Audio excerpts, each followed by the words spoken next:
ॐ श्री गणेशाय नमः। श्री शिवगौरी स्तोत्रम्। भवाय चन्द्रचूडाय निर्गुणाय गुणात्मने कालकालाय रुद्राय नीलग्रीवाय मङ्गलम्। वृषारूढाय भीमाय व्याघ्रचरमाम्बराय च पशूनां पतये तुभ्यं गौरीकान्ताय मङ्गलम्। भस्मोद्धूलितदेहाय व्यालयज्ञोपवीतिने रुद्राक्षमालाभूषाय व्योमकेशाय मङ्गलम्। सूर्यचन्द्राग्निनेत्राय नमः। कैलासवासिने सच्चिदानन्दरूपाय प्रमथेशाय मङ्गलम्। मृत्युञ्जयाय साम्बाय सृष्टिस्थित्यन्तकारिणे त्र्यम्बकाय सुशान्ताय त्रिलोकेशाय मङ्गलम्। गङ्गाधराय सोमाय नमो हरिहरात्मने उग्राय त्रिपुरग्नाय वामदेवाय मङ्गलम्। सद्योजाताय सर्वाय दिव्यज्ञानप्रदायिने ईशानाय नमस्तुभ्यं पञ्चवक्त्राय मङ्गलम्। सदाशिवस्वरूपाय नमस्तत्पुरुषाय च अघोराय च घोराय महादेवाय मङ्गलम्। मङ्गलाष्टकमे त्वद्वे सम्भोर्यः कीर्तये दिने तस्य मृत्युभयं नास्ति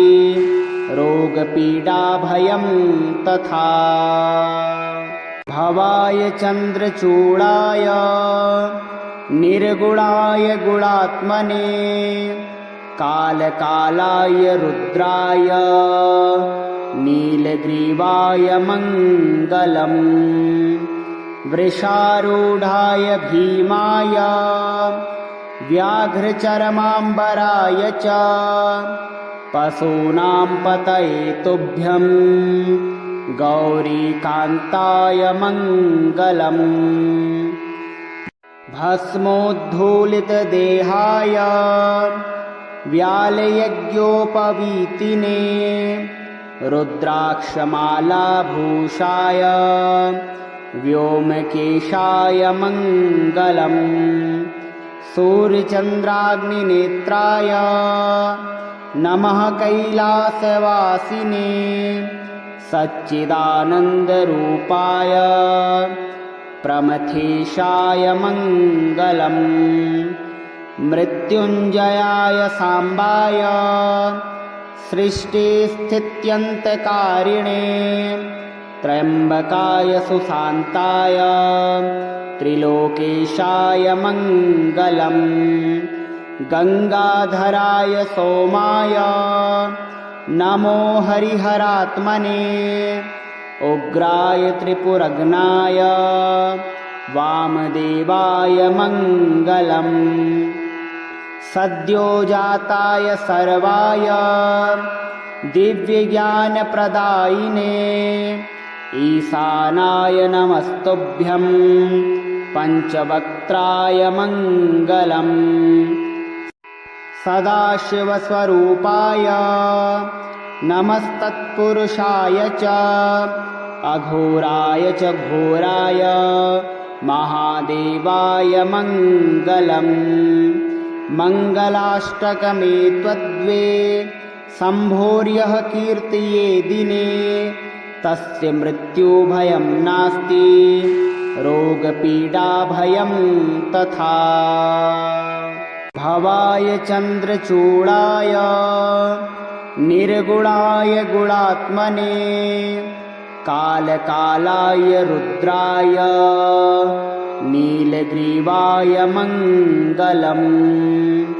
वृषारूढाय भीमाय व्याघ्रचर्माम्बराय च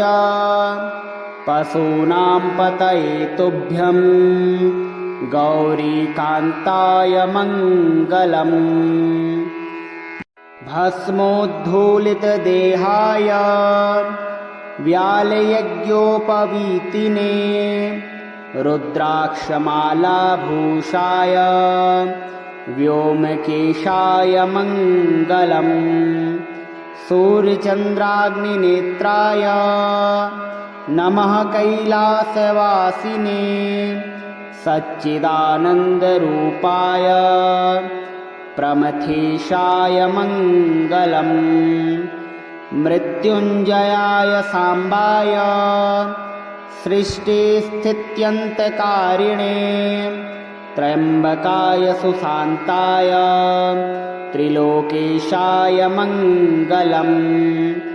गङ्गाधराय सोमाय नमो हरिहरात्मने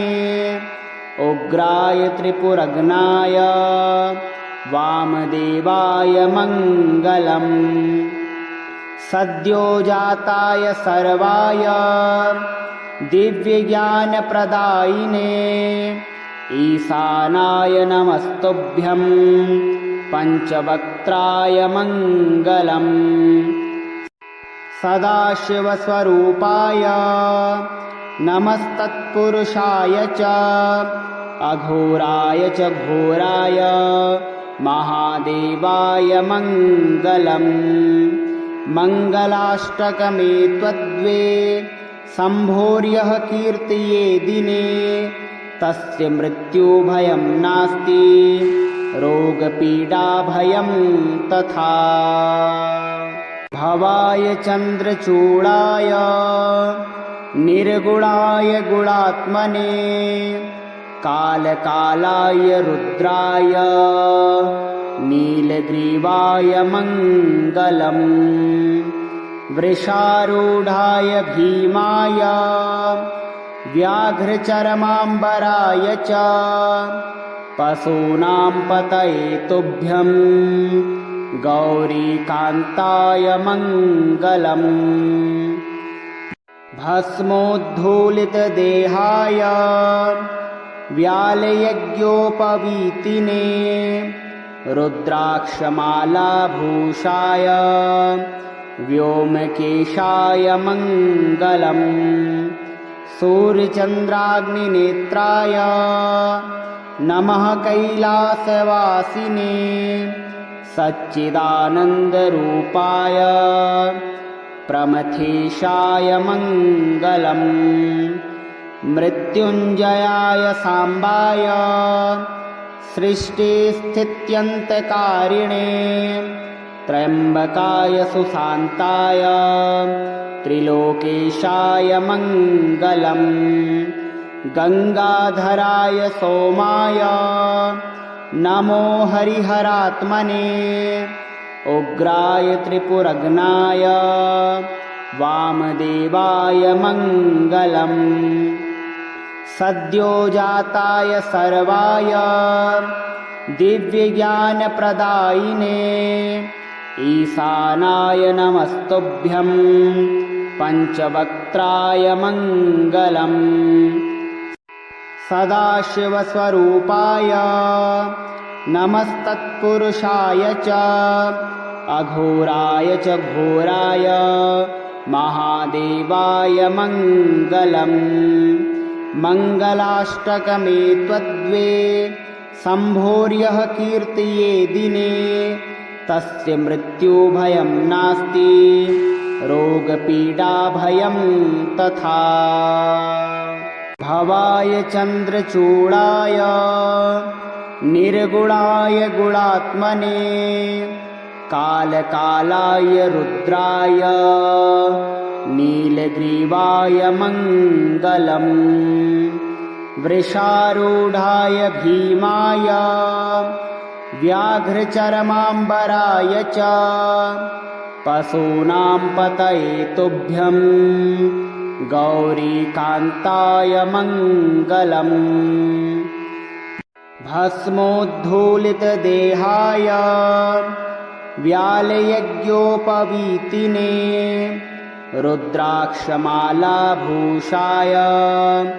व्योमकेशाय मङ्गलम् सूर्यचन्द्राग्निनेत्राय नमः कैलासवासिने सच्चिदानन्दरूपाय प्रमथेशाय मङ्गलम्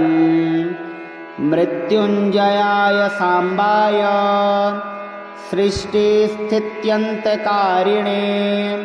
त्र्यम्बकाय सुशान्ताय त्रिलोकेशाय मङ्गलम् गङ्गाधराय सोमाय नमो हरिहरात्मने उग्राय त्रिपुरग्नाय वामदेवाय मङ्गलम् सद्योजाताय सर्वाय दिव्यज्ञानप्रदायिने ईशानाय नमस्तुभ्यं पञ्चवक्त्राय मङ्गलम् सदाशिवस्वरूपाय नमस्तत्पुरुषाय च अघोराय च घोराय महादेवाय मङ्गलम् मङ्गलाष्टकमे त्वद्वे सम्भोर्यः कीर्तये दिने तस्य मृत्युभयं नास्ति रोगपीडाभयं तथा भवाय चन्द्रचूडाय निर्गुणाय गुणात्मने कालकालाय रुद्राय नीलग्रीवाय मङ्गलम् वृषारूढाय भीमाय व्याघ्रचरमाम्बराय च पशूनां पतये तुभ्यं गौरीकान्ताय मङ्गलम् भस्मोद्धूलितदेहाय व्यालयज्ञोपवीतिने रुद्राक्षमालाभूषाय व्योमकेशाय मङ्गलम् सूर्यचन्द्राग्निनेत्राय नमः कैलासवासिने सच्चिदानन्दरूपाय प्रमथेशाय मङ्गलम् मृत्युञ्जयाय साम्बाय सृष्टिस्थित्यन्तकारिणे त्र्यम्बकाय सुशान्ताय त्रिलोकेशाय मङ्गलम् गङ्गाधराय सोमाय नमो हरिहरात्मने उग्राय त्रिपुरग्नाय वामदेवाय मङ्गलम् सद्योजाताय सर्वाय दिव्यज्ञानप्रदायिने ईशानाय नमस्तुभ्यं पञ्चवक्त्राय मङ्गलम् सदाशिवस्वरूपाय नमस्तत्पुरुषाय च अघोराय च घोराय महादेवाय मङ्गलम् मङ्गलाष्टकमे त्वद्वे सम्भोर्यः कीर्तये दिने तस्य मृत्युभयं नास्ति रोगपीडाभयं तथा भवाय चन्द्रचूडाय निर्गुणाय गुणात्मने कालकालाय रुद्राय नीलग्रीवाय मङ्गलम् वृषारूढाय भीमाय व्याघ्रचरमाम्बराय च पशूनां पतये तुभ्यं गौरीकान्ताय मङ्गलम् भस्मोद्धूलितदेहाय व्यालयज्ञोपवीतिने रुद्राक्षमालाभूषाय व्योमकेशाय मङ्गलम् सूर्यचन्द्राग्निनेत्राय नमः कैलासवासिने सच्चिदानन्दरूपाय प्रमथेशाय मङ्गलम् मृत्युञ्जयाय साम्बाय सृष्टिस्थित्यन्तकारिणे त्र्यम्बकाय सुशान्ताय त्रिलोकेशाय मङ्गलम् गङ्गाधराय सोमाय नमो हरिहरात्मने उग्राय त्रिपुरग्नाय वामदेवाय मङ्गलम् सद्योजाताय सर्वाय दिव्यज्ञानप्रदायिने ईशानाय नमस्तुभ्यं पञ्चवक्त्राय मङ्गलम् सदाशिवस्वरूपाय नमस्तत्पुरुषाय च अघोराय च घोराय महादेवाय मङ्गलम् मङ्गलाष्टकमे त्वद्वे सम्भोर्यः कीर्तये दिने तस्य मृत्युभयं नास्ति रोगपीडाभयं तथा भवाय चन्द्रचूडाय निर्गुणाय गुणात्मने कालकालाय रुद्राय नीलग्रीवाय मङ्गलम् वृषारूढाय भीमाय व्याघ्रचरमाम्बराय च पशूनां पतये तुभ्यं गौरीकान्ताय मङ्गलम् भस्मोद्धूलितदेहाय व्यालयज्ञोपवीतिने रुद्राक्षमालाभूषाय व्योमकेशाय मङ्गलम् सूर्यचन्द्राग्निनेत्राय नमः कैलासवासिने सच्चिदानन्दरूपाय प्रमथेशाय मङ्गलम् मृत्युञ्जयाय साम्बाय सृष्टिस्थित्यन्तकारिणे त्र्यम्बकाय सुशान्ताय त्रिलोकेशाय मङ्गलम् गङ्गाधराय सोमाय नमो हरिहरात्मने उग्राय त्रिपुरग्नाय वामदेवाय मङ्गलम् सद्योजाताय सर्वाय दिव्यज्ञानप्रदायिने ईशानाय नमस्तुभ्यं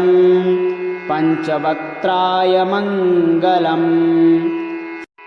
सदाशिवस्वरूपाय नमस्तत्पुरुषाय च अघोराय च घोराय महादेवाय मङ्गलम् मङ्गलाष्टकमे त्वद्वे सम्भोर्यः कीर्तये दिने तस्य मृत्युभयं नास्ति रोगपीडाभयं तथा भवाय चन्द्रचूडाय निर्गुणाय गुणात्मने कालकालाय रुद्राय नीलग्रीवाय मङ्गलम् वृषारूढाय भीमाय व्याघ्रचरमाम्बराय च पशूनां पतये तुभ्यं गौरीकान्ताय मङ्गलम् भस्मोद्धूलितदेहाय व्यालयज्ञोपवीतिने रुद्राक्षमालाभूषाय व्योमकेशाय मङ्गलम् सूर्यचन्द्राग्निनेत्राय नमः कैलासवासिने सच्चिदानन्दरूपाय प्रमथेशाय मङ्गलम् मृत्युञ्जयाय साम्बाय सृष्टिस्थित्यन्तकारिणे त्र्यम्बकाय सुशान्ताय त्रिलोकेशाय मङ्गलम् गङ्गाधराय सोमाय नमो हरिहरात्मने उग्राय त्रिपुरग्नाय वामदेवाय मङ्गलम् सद्योजाताय सर्वाय दिव्यज्ञानप्रदायिने ईशानाय नमस्तुभ्यं पञ्चवक्त्राय मङ्गलम् सदाशिवस्वरूपाय नमस्तत्पुरुषाय च अघोराय च घोराय महादेवाय मङ्गलम् मङ्गलाष्टकमे त्वद्वे सम्भोर्यः कीर्तये दिने तस्य मृत्युभयं नास्ति रोगपीडाभयं तथा भवाय चन्द्रचूडाय निर्गुणाय गुणात्मने कालकालाय रुद्राय नीलग्रीवाय मङ्गलम् वृषारूढाय भीमाय व्याघ्रचरमाम्बराय च पशूनां पतये तुभ्यं गौरीकान्ताय मङ्गलम् भस्मोद्धूलितदेहाय व्यालयज्ञोपवीतिने रुद्राक्षमालाभूषाय व्योमकेशाय मङ्गलम्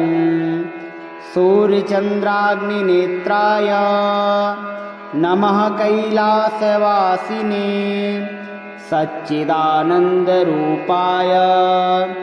प्रमथेशाय मङ्गलम् मृत्युञ्जयाय साम्बाय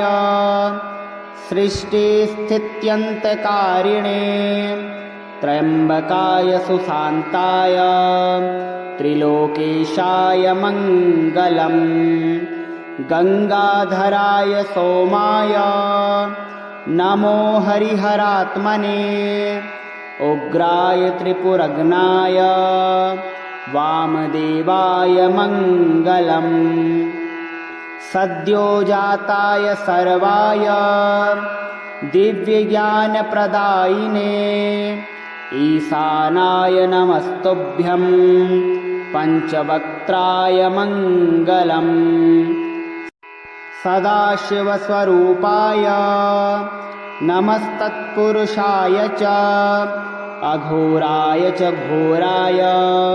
महादेवाय मङ्गलम् मङ्गलाष्टकमे त्वद्वे सम्भोर्यः कीर्तये दिने तस्य मृत्युभयं नास्ति रोगपीडाभयं तथा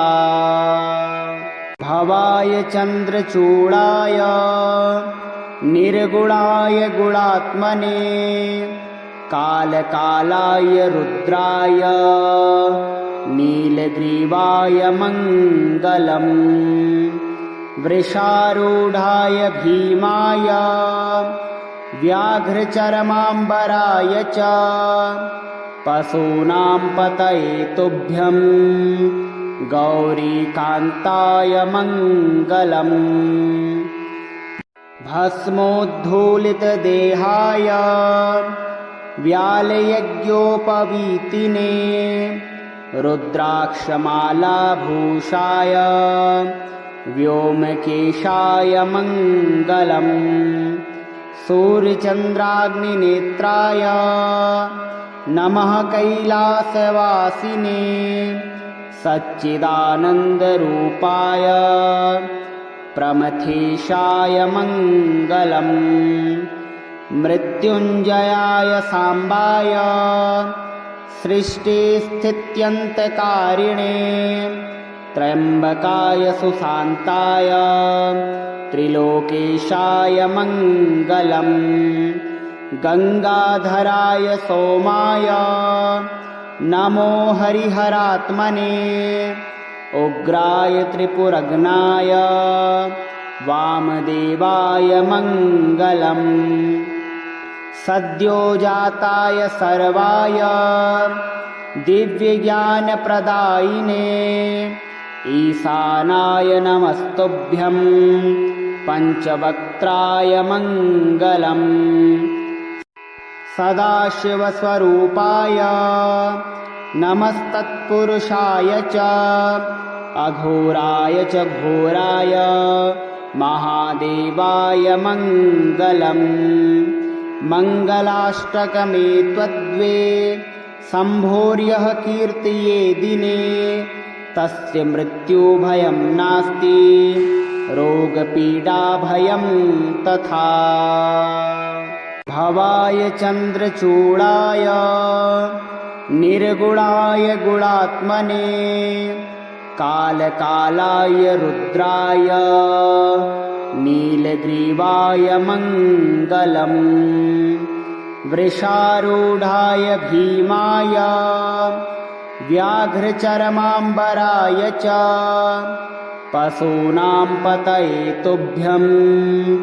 गौरीकान्ताय मङ्गलम् भस्मोद्धूलितदेहाय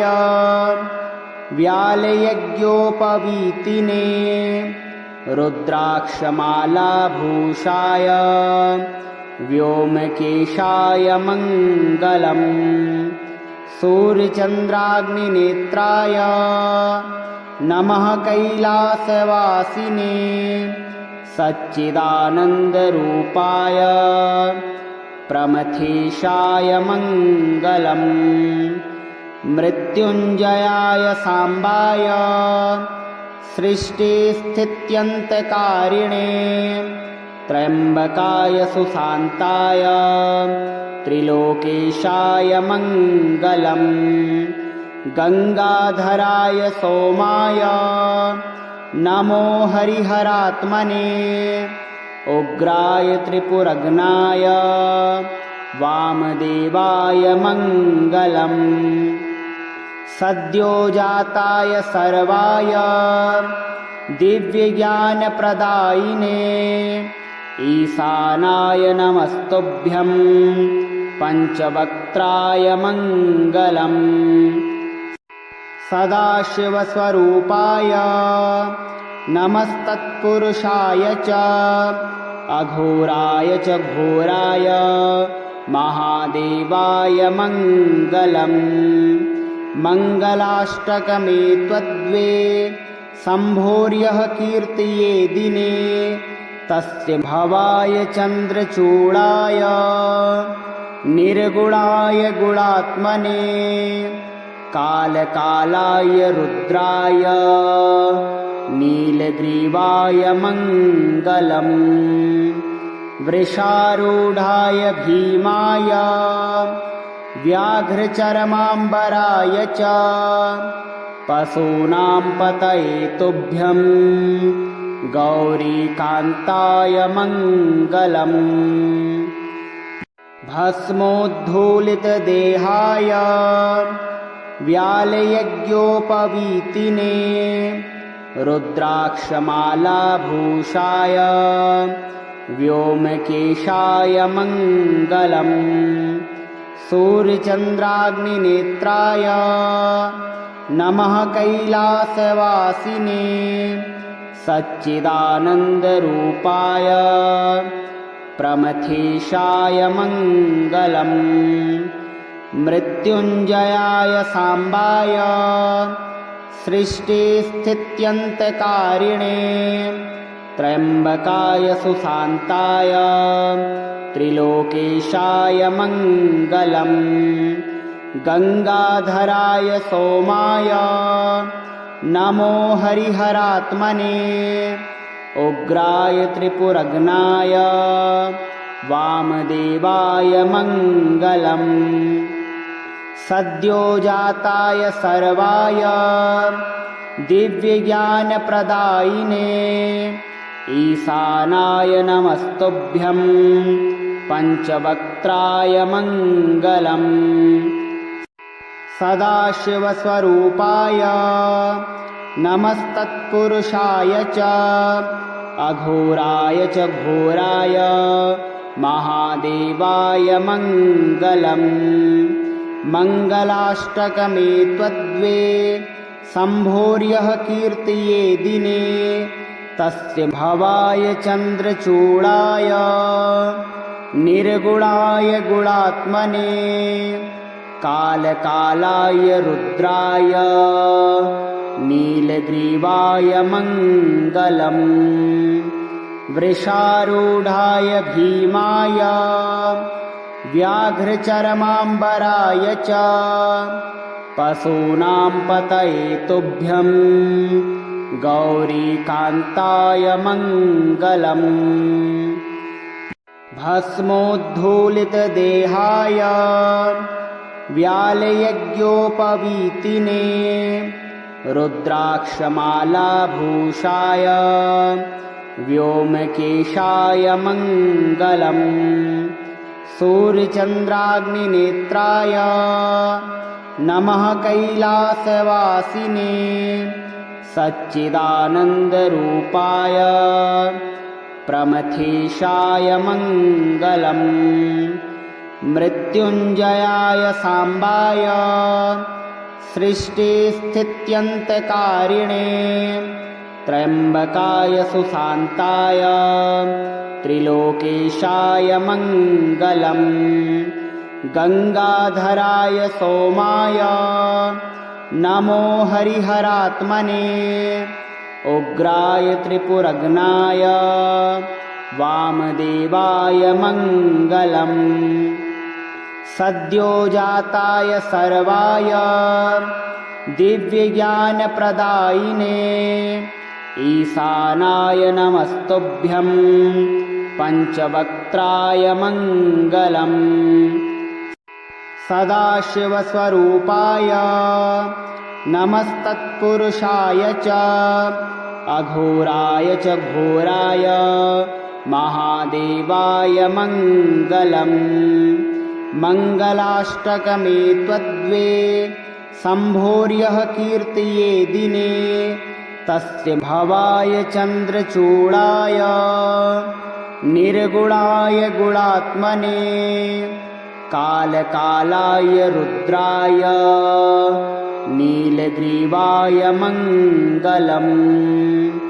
वृषारूढाय भीमाय व्याघ्रचरमाम्बराय च पशूनां पतये तुभ्यं गौरीकान्ताय मङ्गलम् भस्मोद्धूलितदेहाय व्यालयज्ञोपवीतिने रुद्राक्षमालाभूषाय व्योमकेशाय मङ्गलम् सूर्यचन्द्राग्निनेत्राय नमः कैलासवासिने सच्चिदानन्दरूपाय प्रमथेशाय मङ्गलम् मृत्युञ्जयाय साम्बाय सृष्टिस्थित्यन्तकारिणे त्र्यम्बकाय सुशान्ताय त्रिलोकेशाय मङ्गलम् गङ्गाधराय सोमाय नमो हरिहरात्मने उग्राय त्रिपुरग्नाय वामदेवाय मङ्गलम् सद्योजाताय सर्वाय दिव्यज्ञानप्रदायिने ईशानाय नमस्तुभ्यं पञ्चवक्त्राय मङ्गलम् सदाशिवस्वरूपाय नमस्तत्पुरुषाय च अघोराय च घोराय महादेवाय मङ्गलम् मङ्गलाष्टकमे त्वद्वे सम्भोर्यः कीर्तये दिने तस्य भवाय चन्द्रचूडाय निर्गुणाय गुणात्मने कालकालाय रुद्राय नीलग्रीवाय मङ्गलम् वृषारूढाय भीमाय व्याघ्रचरमाम्बराय च पशूनां पतये तुभ्यं गौरीकान्ताय मङ्गलम् भस्मोद्धूलितदेहाय व्यालयज्ञोपवीतिने रुद्राक्षमालाभूषाय व्योमकेशाय मङ्गलम् सूर्यचन्द्राग्निनेत्राय नमः कैलासवासिने सच्चिदानन्दरूपाय प्रमथेशाय मङ्गलम् मृत्युञ्जयाय साम्बाय सृष्टिस्थित्यन्तकारिणे त्र्यम्बकाय सुशान्ताय त्रिलोकेशाय मङ्गलम् गङ्गाधराय सोमाय नमो हरिहरात्मने उग्राय त्रिपुरग्नाय वामदेवाय मङ्गलम् सद्योजाताय सर्वाय दिव्यज्ञानप्रदायिने ईशानाय नमस्तुभ्यं पञ्चवक्त्राय मङ्गलम् सदाशिवस्वरूपाय नमस्तत्पुरुषाय च अघोराय च घोराय महादेवाय मङ्गलम् मङ्गलाष्टकमे त्वद्वे सम्भोर्यः कीर्तये दिने तस्य श्रीशिवगौरीस्तोत्रम् भवाय चन्द्रचूडाय निर्गुणाय गुणात्मने कालकालाय रुद्राय नीलग्रीवाय मङ्गलम् वृषारूढाय भीमाय व्याघ्रचरमाम्बराय च पशूनां पतये तुभ्यं गौरीकान्ताय मङ्गलम् भस्मोद्धूलितदेहाय व्यालयज्ञोपवीतिने रुद्राक्षमालाभूषाय व्योमकेशाय मङ्गलम् सूर्यचन्द्राग्निनेत्राय नमः कैलासवासिने सच्चिदानन्दरूपाय प्रमथेशाय मङ्गलम् मृत्युञ्जयाय साम्बाय सृष्टिस्थित्यन्तकारिणे त्र्यम्बकाय सुशान्ताय त्रिलोकेशाय मङ्गलम् गङ्गाधराय सोमाय नमो हरिहरात्मने उग्राय त्रिपुरग्नाय वामदेवाय मङ्गलम् सद्योजाताय सर्वाय दिव्यज्ञानप्रदायिने ईशानाय नमस्तुभ्यं पञ्चवक्त्राय मङ्गलम् सदाशिवस्वरूपाय नमस्तत्पुरुषाय च अघोराय च घोराय महादेवाय मङ्गलम् मङ्गलाष्टकमे त्वद्वे सम्भोर्यः कीर्तये दिने तस्य श्रीशिवगौरीस्तोत्रम् भवाय चन्द्रचूडाय निर्गुणाय गुणात्मने कालकालाय रुद्राय नीलग्रीवाय मङ्गलम् वृषारूढाय भीमाय व्याघ्रचरमाम्बराय च पशूनां पतये तुभ्यं गौरीकान्ताय मङ्गलम् भस्मोद्धूलितदेहाय व्यालयज्ञोपवीतिने रुद्राक्षमालाभूषाय व्योमकेशाय मङ्गलम् सूर्यचन्द्राग्निनेत्राय नमः कैलासवासिने सच्चिदानन्दरूपाय प्रमथेशाय मङ्गलम् मृत्युञ्जयाय साम्बाय सृष्टिस्थित्यन्तकारिणे त्र्यम्बकाय सुशान्ताय त्रिलोकेशाय मङ्गलम् गङ्गाधराय सोमाय नमो हरिहरात्मने उग्राय त्रिपुरग्नाय वामदेवाय मङ्गलम् सद्योजाताय सर्वाय दिव्यज्ञानप्रदायिने ईशानाय नमस्तुभ्यं पञ्चवक्त्राय मङ्गलम् सदाशिवस्वरूपाय नमस्तत्पुरुषाय च